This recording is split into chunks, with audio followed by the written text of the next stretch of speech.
Welcome to SJ tailoring. வாங்க இப்போது shimmy எப்படி தைக்கலான்னு பார்க்கலாம். இப்போ நம்ம இந்த ஷோல்ட்ரு பகுதி தான் முதல்ல தைக்கணும்.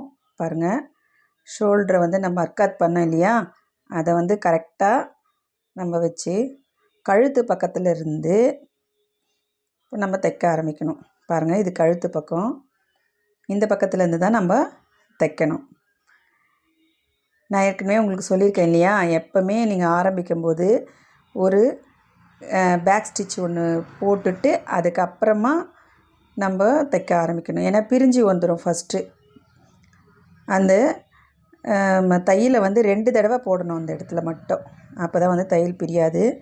2 பக்கமும் ஷோல்ட்ரு தைச்சிட்டு 2 தையல் போட்டுக்கலாம். ஏன்னா பிரியாத ஒரு ஸ்ட்ராங்காக இருக்கும். எப்போவுமே நம்ம எந்த ட்ரெஸ் தைச்சாலும் 2 தையல் தைக்கிறது நம்மளுக்கு நல்லது. பாருங்கள், ஷோல்டர் தைச்சிட்டோம். இப்போ இதை பிரித்து விட்டுட்டு பேக் எது ஃப்ரண்ட் எதுன்னு பார்த்துக்கணும். இப்போ கழுத்து தான் முதல்ல நம்ம தைக்கணும். இப்போ பேக் ஃப்ரண்ட்டுன்னு இப்போ இது பாருங்கள், இது பக்கம்தான் வந்து பேக்னு வச்சுக்கலாம். நம்ம ஷோல்டர் தைச்சிட்டோம் இல்லையா, அதனால் அந்த பக்கம். ஏன்னா மாற்றி தைக்கக்கூடாது. இது எல்லாமே உருட்டி தைக்கிறது தான். ஃபஸ்ட்டு வந்து நம்ம கழுத்து தைச்சிடலாம்.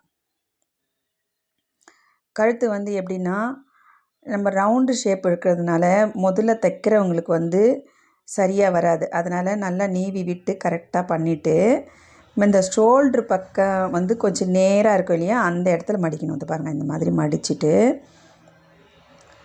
இங்கே வரைக்கும் ஒரு 2 இன்ச் அளவுக்கு ஒருக்க நேராக வரும். அதனால தான் நான் அங்கே முதல்ல தைக்க சொல்கிறேன். பாருங்கள், இந்த இடத்துல தைச்சிட்டு இந்த ரவுண்டு ஷேப் வர இடத்துலலாம் வந்து உங்களுக்கு ஒரு சுருக்கு மாதிரி வரும். அப்போ என்ன பண்ணணுன்னா, அது பாருங்கள், ஆள்காட்டி விரலை வந்து கீழ் துணியை கொஞ்சம் இழுத்த மாதிரி வச்சுட்டு, பாருங்கள், கீழ் துணி இப்படி இழுத்த மாதிரி வச்சுட்டு மேலே வந்து எந்த இடத்துல துணி இருக்கோ அப்படியே வச்சு தைக்கணும். இந்த ஆள்காட்டி விரல் தான் வேலையுது. பாருங்கள், கீழ் துணியை வந்து இழுக்கிறேன் பாருங்கள். அப்போது வந்து என்ன ஆகுனா உங்களுக்கு அந்த மடிப்புங்க வராது இருக்கும், அழகாக இருக்கும். அந்த ரவுண்டு ஷேப்பு அப்படியே வரும்.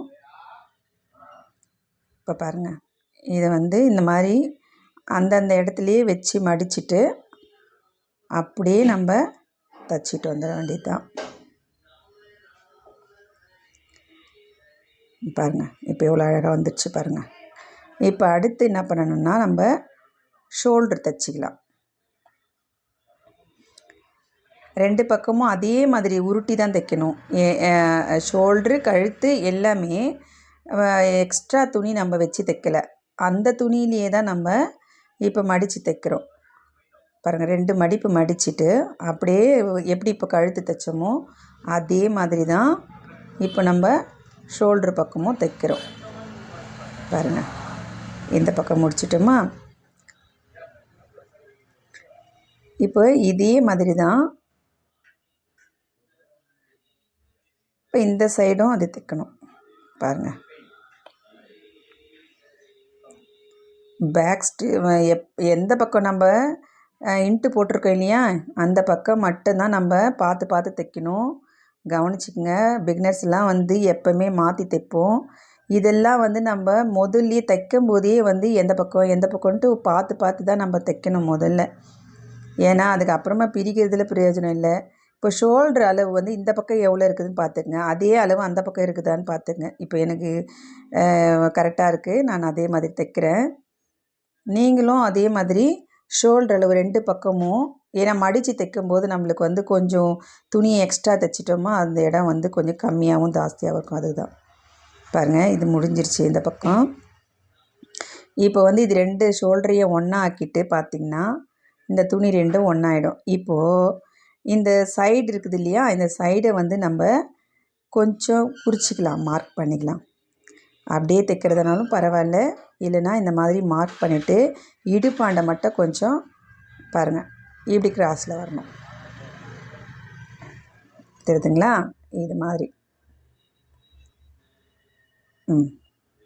இப்போது நல்லா தெரியுது பாருங்கள். இப்போ இதே அளவு மாதிரி தான் நம்ம தைச்சோமா ஷேப் வரும். இந்த பக்கமும் அதே மாதிரி தைக்கணும். 2 பக்கமும் ஒரே அளவு மாதிரி தைச்சிட்டு பார்த்தோமா நல்லாயிருக்கும். பாருங்கள்,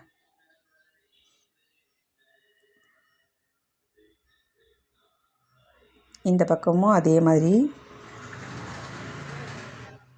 தைச்சிட்டு 2 தையல் போட்டுக்கலாம். போட்டுட்டு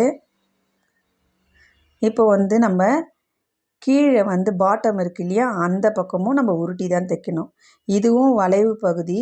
இந்த வளைவான பகுதியில் வந்து நம்ம தைக்கும்போது பாருங்கள், கீழ் துணியை வந்து கொஞ்சம் இழுத்த மாதிரி மேல் துணியை அப்படியே வைக்கணும். பாருங்கள், கீழ் துணியை நான் கொஞ்சம் இழுக்கிறேன்னா இந்த பக்கம், இந்த கையில் இழுக்கிறேன்னா அப்படி பட்டு தைக்கணும். இதே மாதிரி தைச்சிங்கன்னா அந்த வளைவு வந்து ஃபினிஷிங் வந்து கரெக்டாக வரும். நீங்கள் ட்ரை பண்ணி பாருங்கள். அப்படி முதல்ல தைக்கிறதுக்கு வரல அப்படின்னா ஷேப் வெட்டாமல் நேராகவே தைச்சிக்கலாம். நீங்கள் சப்ஸ்கிரைப் பண்ணுங்கள். தேங்க்யூ.